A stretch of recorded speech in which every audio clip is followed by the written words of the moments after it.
Oke, setelah pada pelajaran sebelumnya kita belajar membuat wireframe sederhana seperti ini, sekarang kita akan masuk ke rancangan desain high fidelity untuk membuat sebuah prototyping.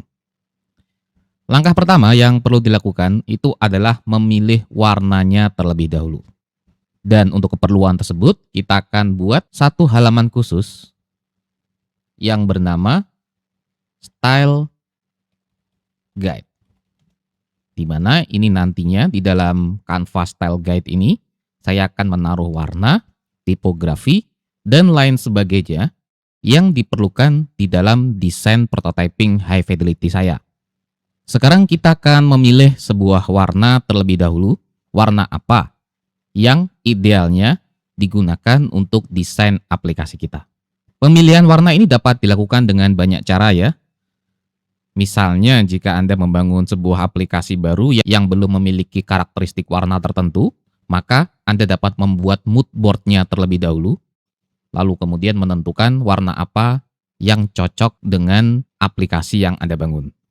Atau jika klien Anda sudah memiliki warna yang menjadi identitas dari brandnya, maka Anda tinggal menggunakan warna tersebut sebagai warna utama yang menunjukkan identitas dari brand aplikasi yang sedang Anda buat. Dan agar lebih jelas, di sini akan coba kita praktekkan ya dengan sebuah studi kasus.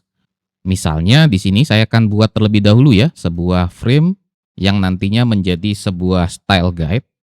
Jadi saya akan tentukan dulu warna utamanya seperti apa. Katakanlah saya memiliki klien yang memiliki warna brandnya itu warna kuning.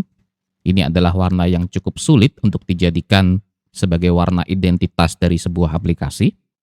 Katakanlah kita buat dulu sebuah rectangle dengan dimensi 80 kali 80. Oke. Kemudian kita beri warna.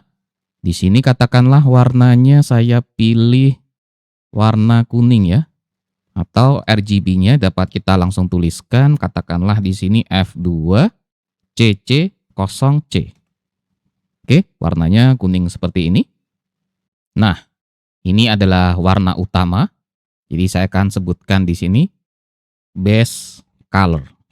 Lalu langkah berikutnya setelah kita menentukan base color-nya, berikutnya kita harus tentukan secondary color-nya seperti apa atau warna kedua yang sebisa mungkin itu merupakan komplementer dari base color-nya.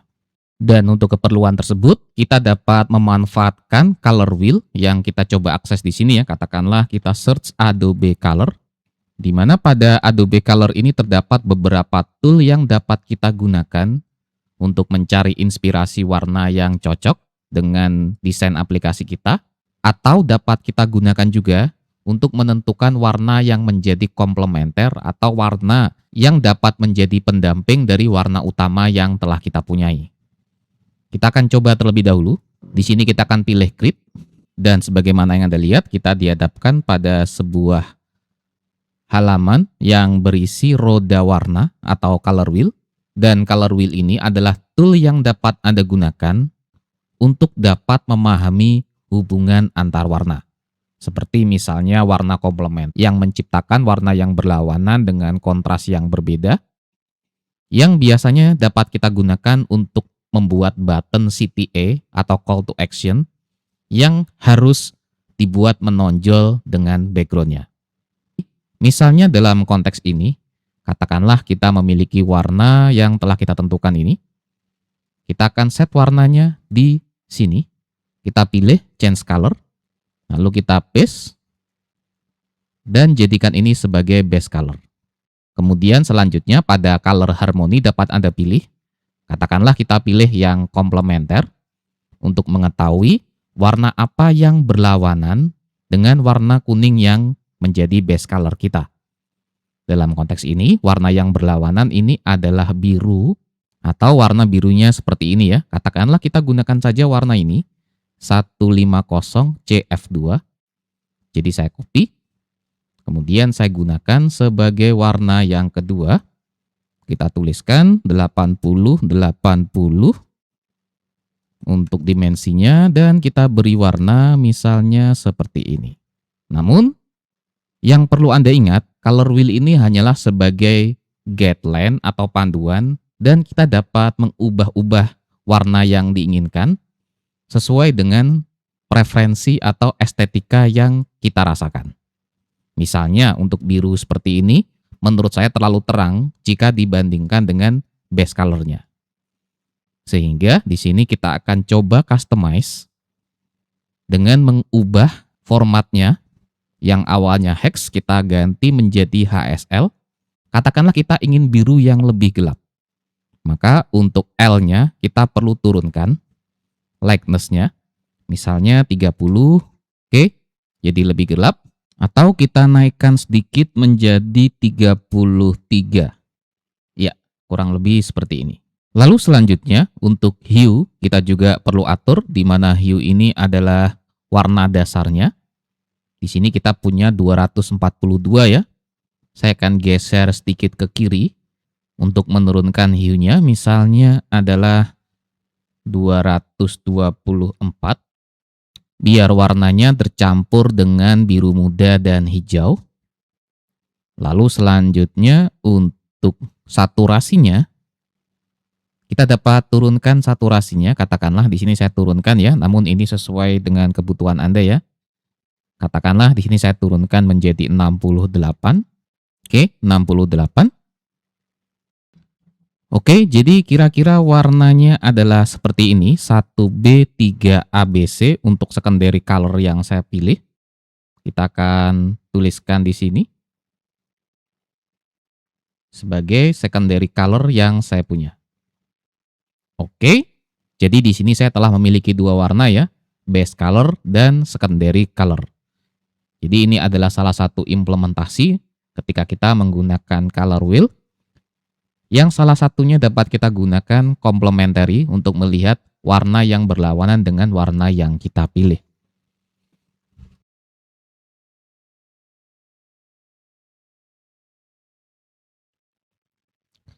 Oke, pada pelajaran sebelumnya saya telah menunjukkan kepada Anda salah satu cara bagaimana memilih warna secondary yang menjadi komplementer dari base color yang telah kita pilih.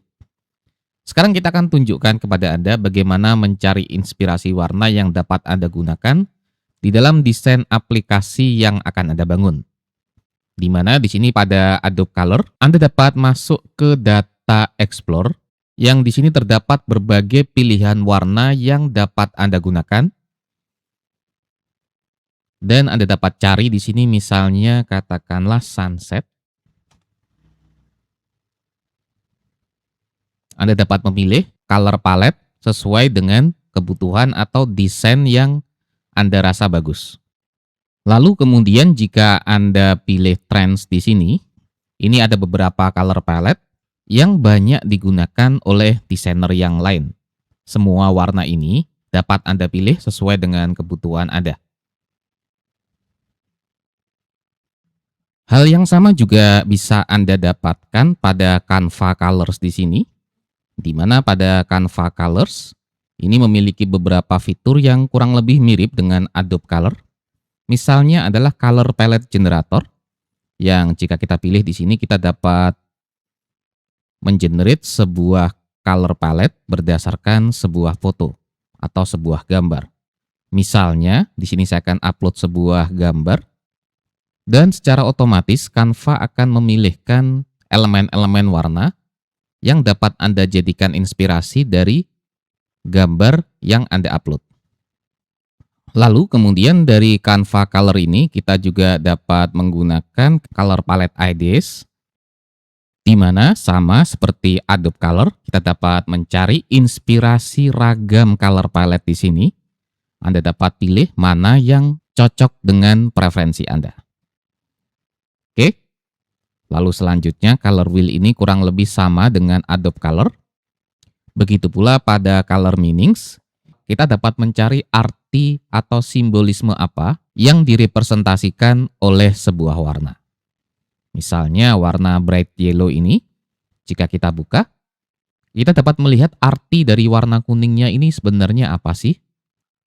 Sehingga dengan ini Anda dapat memilih warna yang dapat menyampaikan pesan dari identitas brand yang ingin Anda bangun.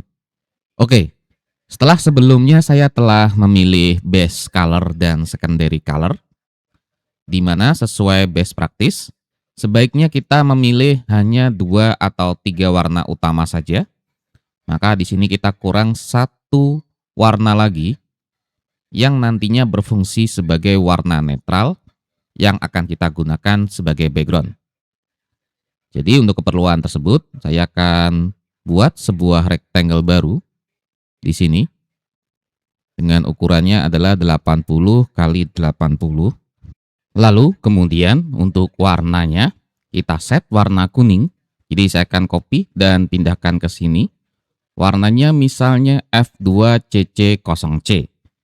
Lalu kemudian dari warna ini kita akan jadikan warna background netral. Caranya adalah dengan mengubahnya menggunakan HSL seperti ini. Lalu kemudian saturasinya saya akan turunkan. Misalnya menjadi warnanya adalah 30-an ya, sekitaran 33 saja misalnya. Kemudian lightness-nya kita naikkan. Katakanlah sampai 90-an, 97, oke. Jadi kurang lebih ini adalah warna background yang ingin saya gunakan, yaitu adalah F9F5. Ini adalah warna dari warna background yang akan saya gunakan. Jadi saya akan tuliskan di sini. Ini adalah background color. Dan ini adalah salah satu cara saja ya untuk bagaimana memilih warna background yang ideal. Namun prinsipnya dalam memilih warna background, biasanya pilihan utamanya itu adalah warna putih. Yang perlu Anda catat, jangan gunakan warna pure white atau warna yang putih mencolok. Namun alih-alih gunakan off-white ya, yang lebih nyaman untuk mata ketika pengguna menatap layar smartphone terlebih dalam jangka panjang. Hal ini disebabkan pada smartphone ini berbeda dengan kertas, sehingga warna yang lebih terang itu akan memancarkan cahaya dengan intensitas yang lebih tinggi pula.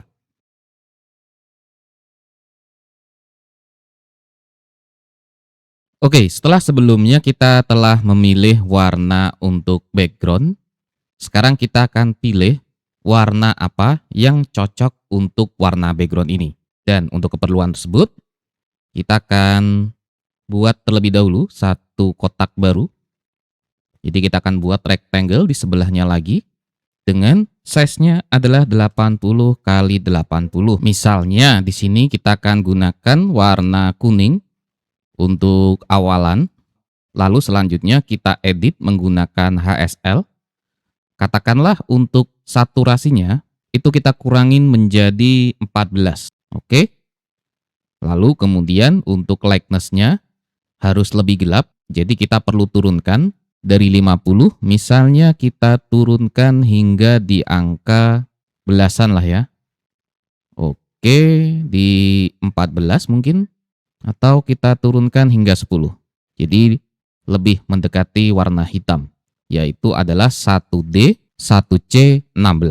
Kita akan copy di sini, paste here. Oke. Yang perlu Anda perhatikan kala memilih warna teks, Anda harus pastikan bahwa warna teks yang kita pilih ini itu memenuhi standar kontras yang sesuai dengan standar WCAG 2.1. Caranya, kita dapat masuk ke Adobe Color, kemudian kita pilih Accessibility Tools, di mana di sini kita bisa bandingkan. Misalnya jika background colornya adalah FA, F9, F5, kemudian jika disandingkan dengan teks 1D, 1C16 ini, kita akan dapat pastikan apakah kontrasnya sesuai atau tidak. Dalam konteks ini, kontrasnya sesuai ya. Di sini pas, dan pas. Kontras rasionya adalah sekitar 16.21 banding 1. Oke, sekarang kita akan pilih untuk warna teks kedua atau second color. Di sini kita akan perluas terlebih dahulu ya untuk frame-nya. Jadi kita akan buat seperti ini kurang lebih. Oke.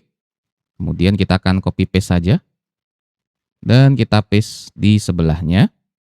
Lalu selanjutnya, untuk warna keduanya, kita akan sesuaikan dari warna pertama. Katakanlah warna kedua itu biasanya kontrasnya lebih kecil daripada warna teks pertama.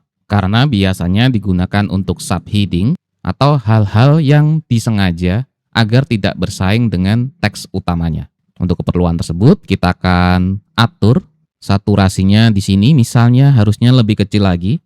Katakanlah di bawah 10, misalnya saya pick 8. Kemudian untuk lightness-nya harusnya lebih cerah ya. Katakanlah kita pilih sekitar 3 kalinya atau 2 kalinya.